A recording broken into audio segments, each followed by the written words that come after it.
అలాంటి కేసీఆర్ చేతిలో ఉన్నటువంటి, అంటే కేసీఆర్ అంటే గౌరవించే ఫిల్మ్ ఇండస్ట్రీ తనని పట్టించుకోవట్లేదు అన్నటువంటి, అంటే భయపడుతున్న ఫిల్మ్ ఇండస్ట్రీ తనని పట్టించుకోవట్లేదు అన్న కోపం రేవంత్ రెడ్డి. ఎందుకని కేసీఆర్ నంది అవార్డులు ఏమి ఇవ్వాలి 10 ఏళ్లలో కూడా, ఆంధ్ర కూడా ఇవ్వలేదు కదా 10 ఏళ్లలో. ఇద్దామని చెప్పి ఫస్ట్లో అప్పట్లో చంద్రబాబు గారు అనుకుని బాలకృష్ణ నాయకత్వంలో పెడితే అది మొత్తం వీళ్ళకే ఇచ్చారు, కమ్మవారికే ఇచ్చారు అన్నటువంటిది ఎలిగేషన్ రాగానే రద్దే చేసి పడేశారు. 2019 తర్వాత అసలు అవార్డు ఊసేత్తలేదు, అదిగో అన్నారు. మధ్యలో 1-2 సార్లు స్టేట్మెంట్ వచ్చినాయి కానీ ఇచ్చే ఉద్దేశం ప్రభుత్వానికి లేదు, ఆగిపోయింది.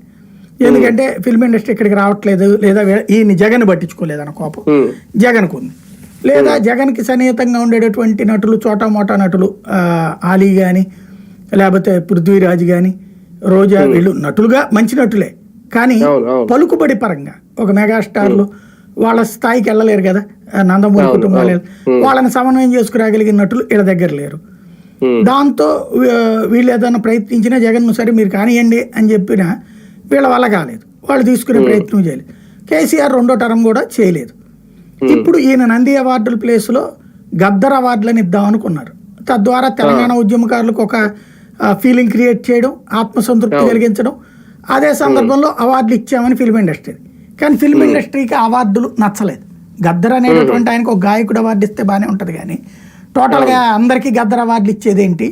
మన ఇళ్లలో గద్దర్ బొమ్మలు ఇప్పుడు అవార్డులు వచ్చినాయని 10 బొమ్మలు 25 బొమ్మలు గద్దర్ పెట్టు